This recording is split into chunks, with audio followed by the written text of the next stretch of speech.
자, 여러분 이어가지고 조금 더 해보시죠. 그죠? 괄호 7번인 것 같아요. 그죠? 괄호 8번. 5월 2일 신문에 광고를 내고 광고비로 5만 원을 현금으로 지급했다. 그러면 광고비라는 비용이 발생한 거예요. 그래서 차변에 광고 선전비라는 비용이 발생 5만 원 쓰고 대변에는 현금 줬으니까 현금 5만 원 이렇게 할 거예요.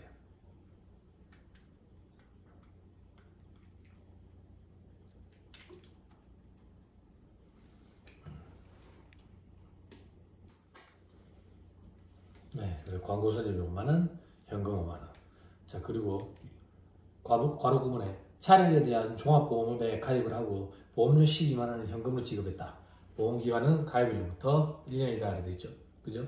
그럼 차변에 보험료 12만 원, 대변에 현금 12만 원 이렇게 될 거예요. 보험료라는 비용이 발생 12만 원, 현금 12만 원. 자, 그 다음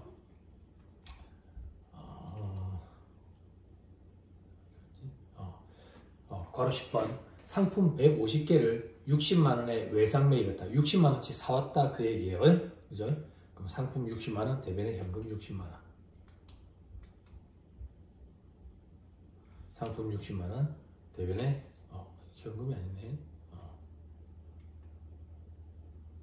외상 매입했네. 외상 매입했으니까 매입 채무 혹은 외상 매입금 이렇게 잡으면 돼요.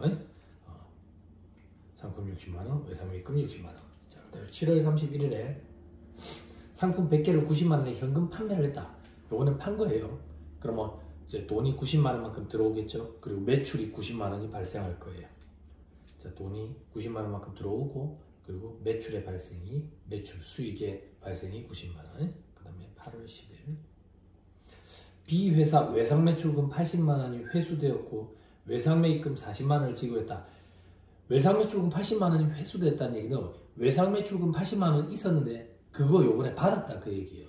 그럼 돈으로 80만 원이 들어올 거고 외상 매출금은 이제 줄어들겠죠. 회수를 했으니까 외상 매출금이라는 자산이 감소하기 때문에 그리고 그래서 대변으로 갈 거예요. 자, 네. 현금 80만 원이 들어왔고 외상 매출금이 80만 원만큼 줄어들었어요. 그죠? 자, 그리고 외상 매입금 40만 원을 지급했다는 얘기는 물건을 외상으로 사온 게 있는데 그 대금을 요번에 갚았다는 얘기죠. 그죠? 그러면 돈이 40만 원이 나갈 거예요. 그죠? 현금이라는 자산이 40만 원 줄어들 거니까 대변에 쓸 거고 차변에는 외상 매입금이라는 부채가 줄어들 거예요. 이제 부채가 줄어들죠. 그죠? 네. 외상 매입금이라는 부채가 줄어들고 그리고 현금이라는 자산이 줄어들었다. 자, 그 다음 괄호 13번 9월 1일 거래처 C회사에 500만 원을 연이자율 12%로 2년간 대여했다. 돈을 500만 원을 빌려줬다 그 얘기예요. 그러면 돈이 나갔겠죠. 500만 원만큼. 그리고 차변에는 대여금이라는 500만 원이 증가할 거예요. 그죠? 이자는 일단 신경 쓰지 마세요. 1년마다 받기로 했는데 1년이면 다음 년도 9월 1일이니까 아직 신경 쓰지 마시고 대여금 500만 원, 현금 500만 원. 그 다음 10월에 D회사에 4개월 동안 물품 운송 용역을 제공하기로 하고 동기간에 대한 수수료로 100만 원을 받았다. 용역을 제공을 하고 수수료로 100만 원을 받았대요. 그럼 돈이 현금이 100만 원이 들어올 거고 그리고 수수료, 수익 100만 원 이렇게 되죠. 용역 수익 이래도 되고 관계 없습니다. 수수료 수익. 이거는 이제 프로그램에 약속되어 있는 계정 광고기 없어요. 용역 수익 이래도 되고 뭐든 상관없습니다. 서비스 수익 이래도 돼요. 자, 그 다음 11월 20일 상품 100개를 개당 13,000원에 판매하고 30만 원은 현금, 100만 원은 외상으로 판매했다. 자, 100개를 13,000원에 판매하면 130만 원이에요. 130만 원 중에 30만 원은 돈으로 받고 현금으로 나머지 100만 원은 외상으로 판매를 했대요. 그럼 일단 130만 원만큼 매출이 발생했네요. 그죠? 돈은 30만 원 들어오고 외상 매출금이 100만 원만큼 늘어나겠죠. 그죠? 그래서 매출이 130만 원만큼 발생을 하고 돈은 30만 원 들어오고 외상 매출금이 100만 원만큼 증가할 거예요. 자, 그 다음 상품 200개를 130만 원 현금으로 구입했대요. 반복됩니다. 상품 130만 원쯤에 증가하고 현금 130만 원. 마지막 좀 많습니다.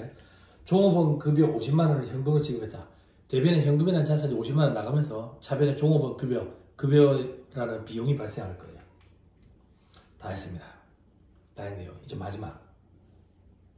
회사는 재고자산 평가 방법으로 총평균법, 감가상각 방법으로는 정해법을 적용하고 기말 실제 재고 수량은 장부상 수량과 일치한다 라는 표현이 있어요. 자, 일단 뭐부터 볼 거냐.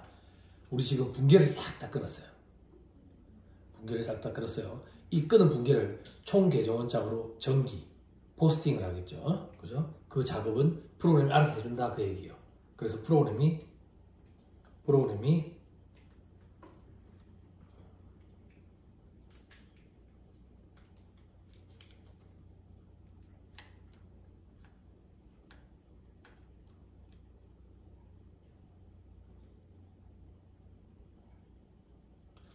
프로그램이 알아서 이렇게 해줬다 그 얘기예요. 프로그램이 알아서 하니까 어떻게 되노? 어떻게 현금 T 계정, 총 계정 원장을 그렸더니 자본금 때문에 증가한 게 있고 차량 운반부 때문에 나간 게 있고 장기 차입금 때문에 증가한 게 있고 상품 때문에 나간 게 있고 광고 선전비 때문에 나간 게 있고 보험료 때문에 나간 게 있고 매출이 발생해서 들어온 게 있고 외상 매출금을 회수하면서 들어온 게 있고 쭉 1년의 내역들을 다 썼어. 1년 내역들을 다 썼더니 기말에 차변의 잔액이 5,263만 원이 됐나 봐. 그러면 똑같은 금액으로 대변에다가 쓰면 대차가 일치하게 되겠죠. 그죠? 그래서 총 6,300만큼 대차 평균이 이루어졌다. 다른 것도 상품도 이렇다. 상품을 한번 살펴보자. 상품을 보니까 2월 10일에 60만 원치만큼 증가했는데 외상 매입금 때문이다. 즉 외상으로 샀다. 3월 15일에 현금 주고 샀다. 7월 14일에 외상 매입했다. 12월 7일에 현금 주고 샀다. 자, 여기서 요것만 다시 살펴볼게요.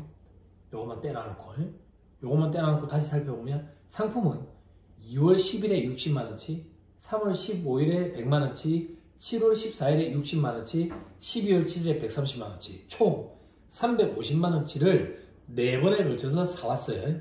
머릿속에 좀 담아두세요. 4번에 걸쳐서 사왔어요. 상품을. 됐죠? 됐죠? 자,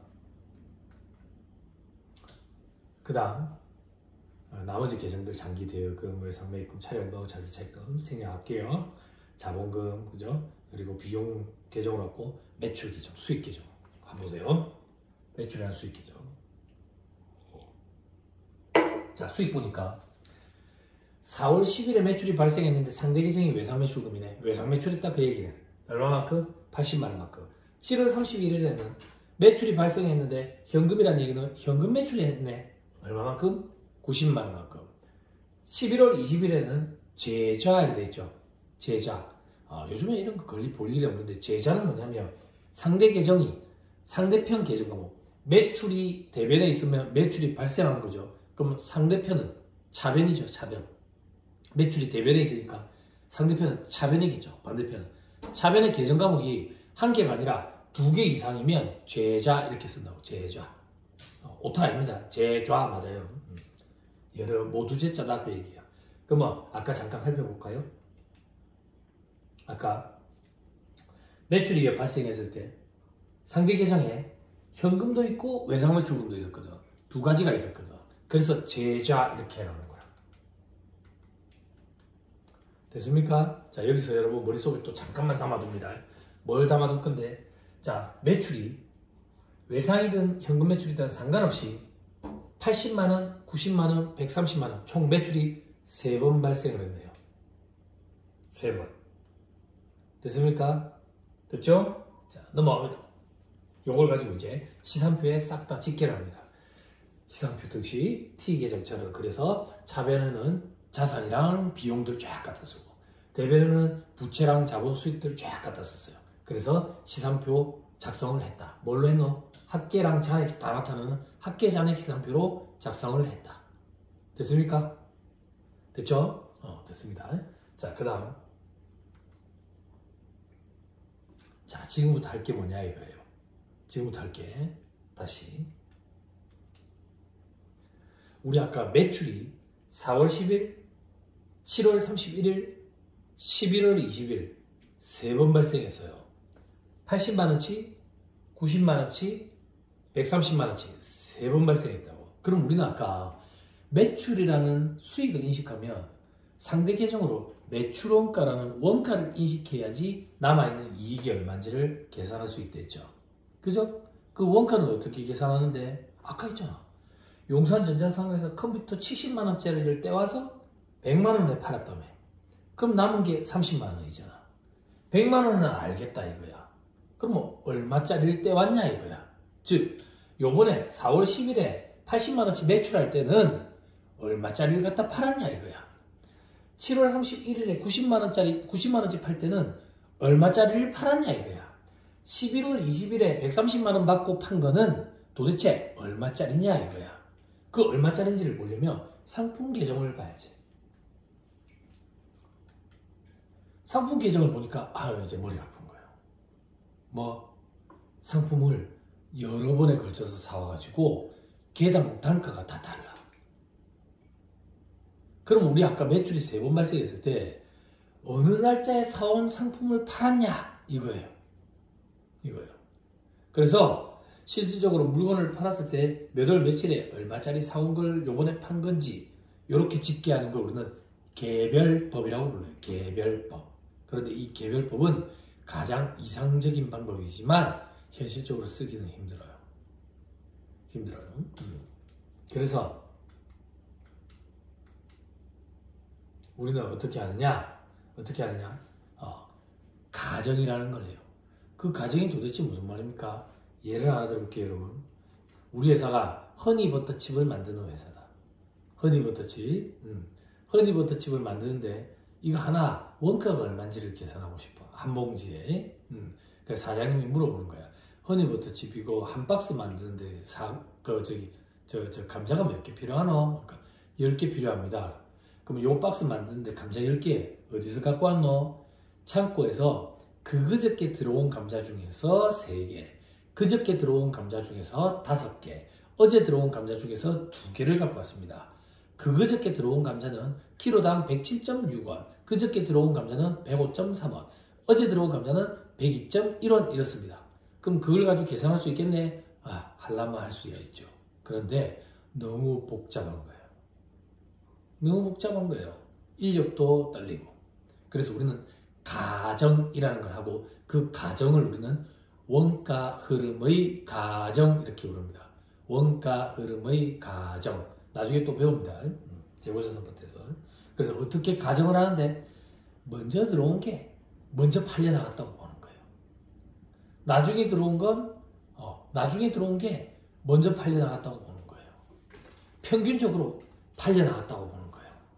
먼저 들어온 게 먼저 팔려나갔다고 본다. first in, first out 이래가지고 선입선출법 이렇게 표현합니다. 나중에 들어온 게 먼저 팔렸다고 본다. last in, first out 이래가지고 후입선출법 이렇게 불러요. 아니야. 무차별적으로 평균적으로 그냥 갖다가 쓴 것 같아. 판 것 같아. 평균법 이렇게 부릅니다. 됐죠? 자, 하나. 상품 T 계정을 보고 이제 구체적으로 살펴보자. 상품 T 계정을 보면 아까 매입한 게 있었어요. 2월 10일, 3월 15일, 7월 14일, 12월 7일. 2월 10일, 3월 15일, 7월 14일, 12월 7일. 2월 10일. 상품 100개, 60만원에 매입했다 돼 있죠.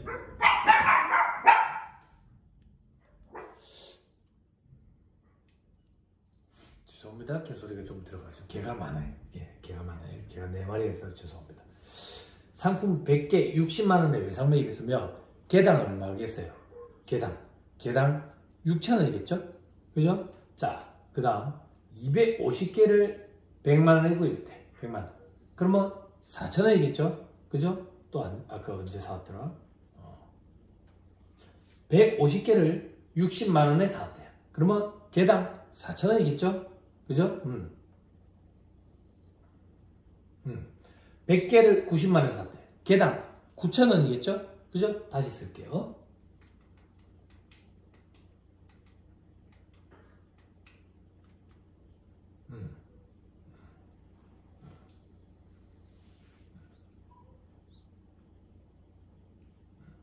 여기입니다.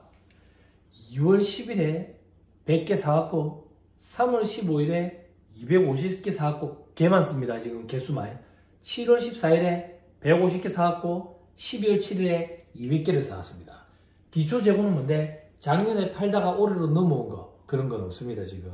그럼 우리는 올해 산 이 700개를 가지고 팔려나간 것과 기말에 창고에 남아있는 거 이렇게 두 가지로 구분이 될 거예요. 팔려나간 거의 원가, 그게 바로 매출원가를 구성하게 되죠. 이 매출원가가 매출액에 대응되는 그 원가 금액인 거예요.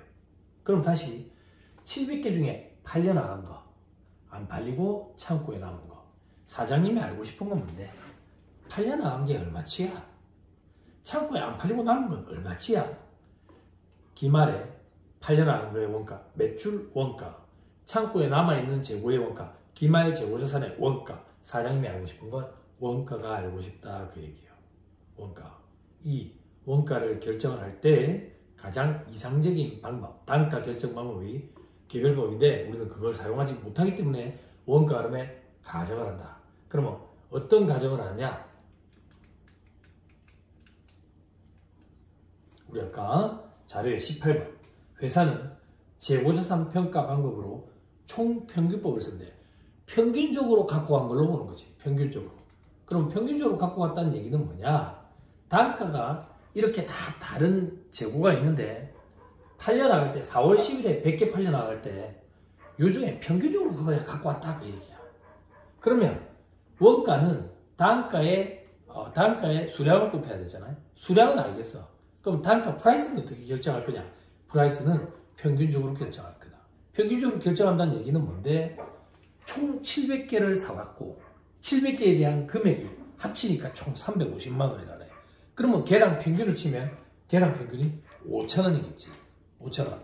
요렇게 매출원가를 계산하는 방법을 총평균법이라고 표현해요. 총평균법. 그러면 이렇게 하는 거야. 아, 개당 단가는 평균을 쳤을 때 5,000원이구나.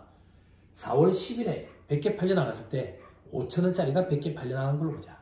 7월 31일에 100개 5,000원짜리가 100개 팔린 걸로 보자. 11월 20일에 100개 5,000원짜리가 100개 팔린 걸로 보자. 즉, 3번에 걸쳐서 300개를 팔았는데 결국 5,000원짜리가 팔렸으니까 매출원가는 총 150만 원이 될 거다. 이렇게 가정하고 계산하는 거. 이걸 우리는 총평균법. 그럼 반대로 남아있는 건 400개가 남아있네. 300개가 팔려나왔으니까 400개가 남아있겠죠. 400개 남아있는 거에 원가는 얼마인데 5,000원짜리라고 보자. 200만원치가 남아있을 거다. 그럼 총 350만원치 중에 150만원치가 팔려나왔고 200만원치가 창고에 남아있는 거다.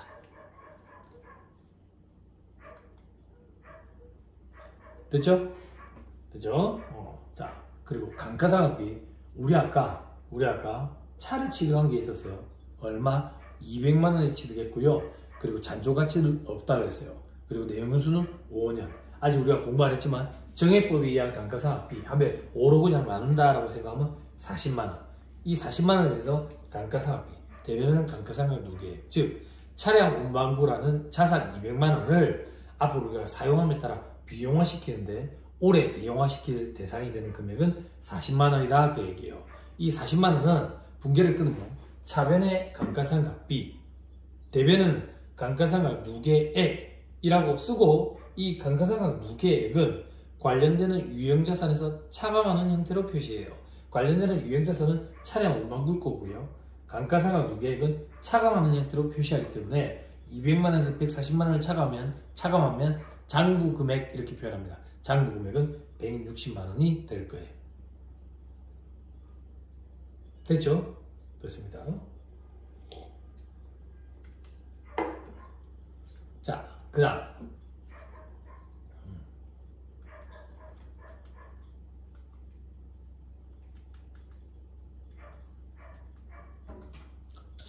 다음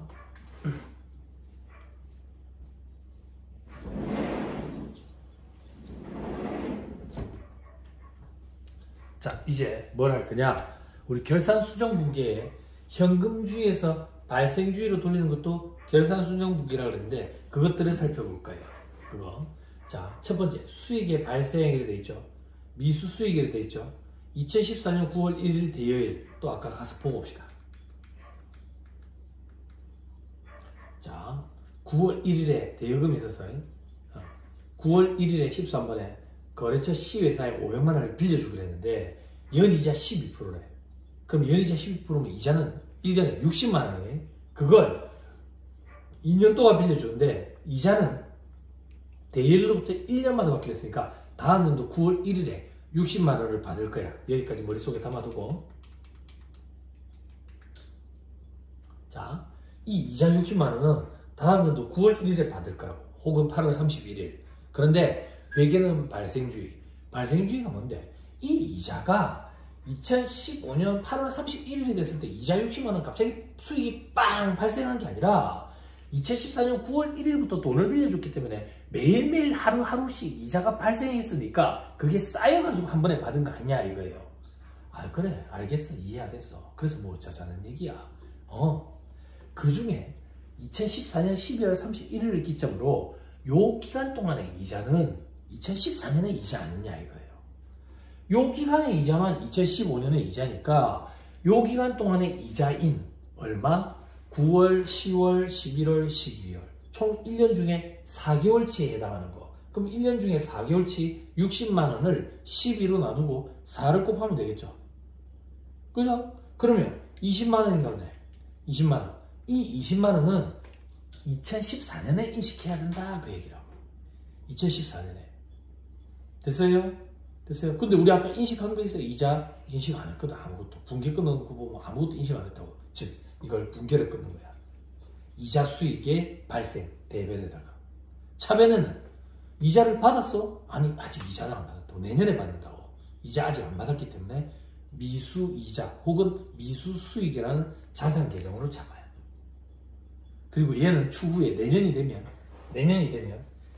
자 내년에 현금이 60만 원이 들어올 거고 내년에 총 8개월치 이자 40만 원을 이자 수익으로 인식하고 나머지 미수 수익을 대변에 갖다 놓으면서 대차 평균을 맞춰버린다고.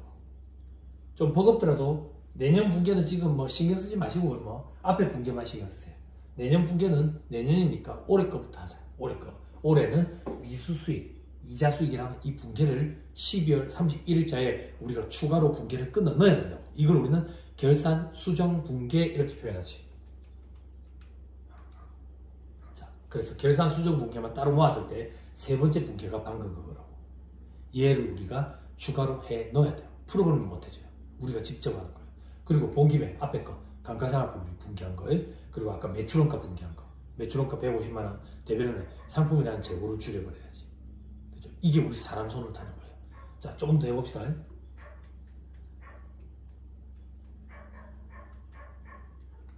자, 그 다음에 비용이 발생하는 거예요. 2014년 3월 1일 차입이라고 되어 있죠? 또 가서 찾아봅시다. 자, 3월 1일 A은행으로부터 1000만 원을 빌려왔어요. 연이자 9%씩 주기로 했어. 그러면 90만 원이네.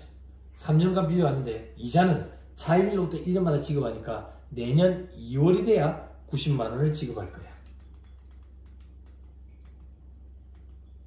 내년 2월이 되면 90만 원을 지급하는데 이 이자 비용 90만 원이 갑자기 2015년 2월 28일에 이자 비용이 갑자기 팍 발생한 게 아니다 그 얘기예요. 매일매일 돈을 빌려온 게 있으니까 매일매일 이자가 쌓여왔을 거다. 그래서 발생주의에 따라서 2014년 12월 31일 기점으로 3월부터 3, 4, 5, 6, 7, 8, 9, 10, 11, 12 총 10개월치에 해당하는 거는 2014년에 이자 비용 아니냐 이거야. 그래서 총 90만 원을 12로 나누고 10개월을 곱하니까 75만 원이네. 이 75만 원은 2014년의 비용이니까 2014년에 반영을 해놔야 된다 그 얘기예요. 그래서 2014년에 이자 비용이라는 비용의 발생. 그럼 대변에는 돈이 나가느냐? 대변에 돈이 아직 안 나와서 아직 이자 지급 안 했어. 내년 돼야 지급할 거야. 미지급 이자 혹은 미지급 비용이라고 부채로 잡아줍니다. 됐죠? 참고삼아 내년이 되면 어떻게 되는데 내년이 되면 이자를 90만 원 지급할 거니까 돈이 90만 원 나갈 거예요. 나갈 거고 이자는 2개월치니까 15만 원. 나머지 75만 원 차이 나는 건 미지급 비용 저거 상계 처리해가지고 없애는 거. 됐죠? 아무튼 우리는 이 결산수정분기에 이자 비용과 미지급 비용을 추가로 해야 된다. 자, 그 다음 수익개년 2014년 10월 1일 돼 있죠.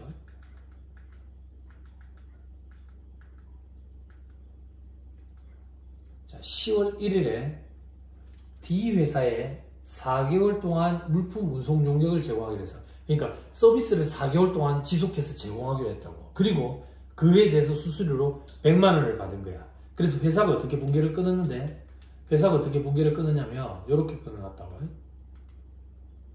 4개월치에 대한 수수료 수익, 용역 수익 100만 원을 차변에 현금 100만 원, 대변에 수수료 수익 100만 원 이렇게 잡은 거예요. 그럼 요거는 붕괴 끊었으니까 손댈 게 없지 않나요? 자, 생각해 보세요. 4개월 동안 서비스를 제공하고 돈을 받기로 했는데, 돈은 우리나라 민법상 항상 우리는 거래대금 후라는 게 원칙이에요. 민법상. 그런데 돈을 먼저 받았다 이거예요. 먼저 받았다. 그럼 이 돈은 4개월치 서비스에 대한 돈인데 10월부터 4개월이면 내년 1월까지거든. 근데 그 사이에 12월 31일 보호기한 말이 끼어 있다고. 그러면 4개월치 수수료 중에 10, 11, 12, 3개월치만 올해 수수료 수익 아니냐 이거야. 그러면 3개월치만 계산하면 얼마인데? 75만 원이라고. 75만 원. 75만 원. 75만 원인데 회사는 100만 원을 수수료 수익으로 다 인식했다 그 얘기예요. 다 인식했다. 그러면 25만 원만큼은 수수료 수익을 줄여야 되겠네요. 수수료 수익을 줄이려면 반대 계정인 차변에 갖다 쓰면 되겠죠. 수수료 수익 25만 원. 그럼 대변에는 뭐라고 쓰는데, 이 수익은 올해 수익이 아니라 내년도 수익이다. 내년도 수익. 그래서 미리 받은 금액에 불과하다. 자, 물건을 아직 안 줬어요. 아직 안 줬는데 돈을 먼저 받았어요. 뭐라 해요? 선수금 이래 얘기하죠. 그죠? 아직 용역을 제공을 안 했어요. 안 했는데 돈부터 먼저 받았어요. 선수수익 이렇게 잡는 거예요. 됐죠? 자, 요 붕괴를 끊는 거예요. 요 붕괴를 끊으면 결국 대변의 수수료 수익 100만 원, 차변에 25만 원 퉁 쳐버리면 수수료 수익이 75만 원만 올해 인식되는 결과가 되겠죠. 그럼 우리는 이 붕괴는 이미 기준에 끊어놨어요. 끊어놨으니까 기말에 결산수정 붕괴로 요것만 끊으면 된다 그 얘기예요. 요것만. 요걸 우리는 수익을 뒤로 미뤘구나, 수익을 이연시킨다 라고 표현하는 거예요. 됐죠?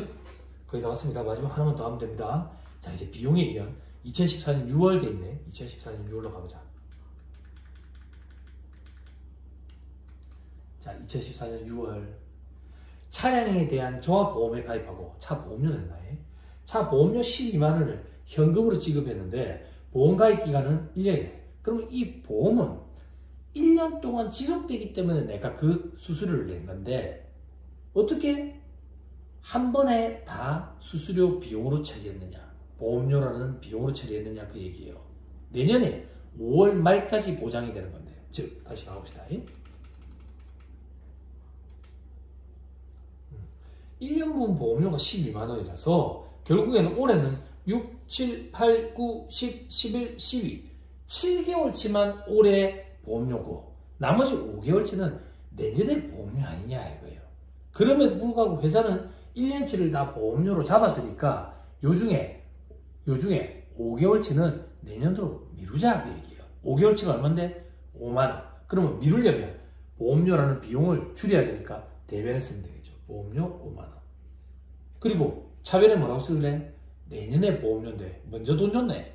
성급 보험료, 성급 비용 이렇게 잡습니다. 됐죠? 그럼 회사는 이 붕괴는 이미 끊어놨어요.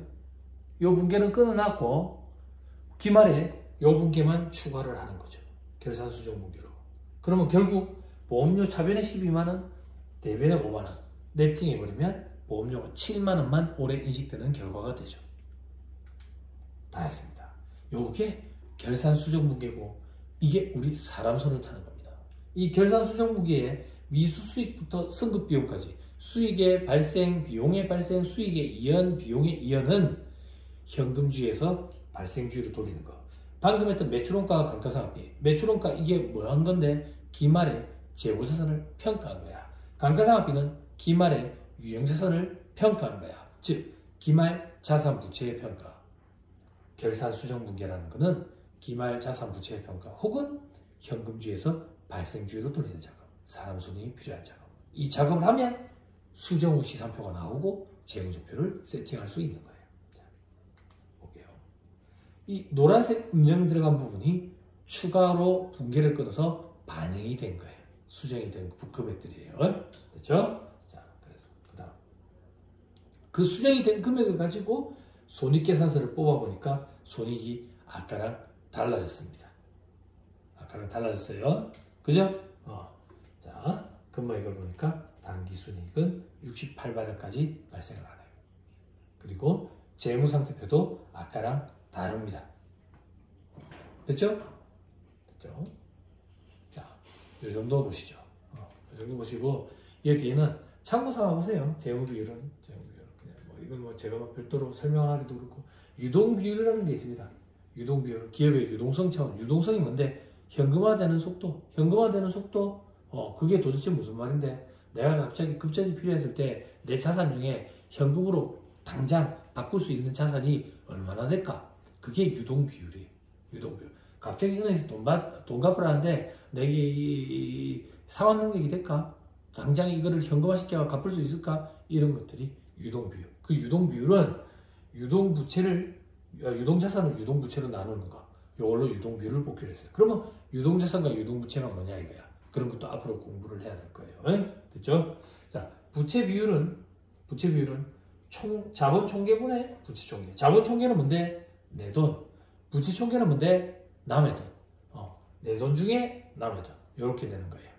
됐죠? 그리고 자기자본 비율 이런 것도 참고 삼아 보시고요. 그죠? 오늘은 이 정도 하시죠. 이 정도 하시고 다음 시간에는 대면으로 찾아뵙고 인사를 또 한번 드릴게요. 강의 듣느라 고생 많았습니다. 수고하셨습니다.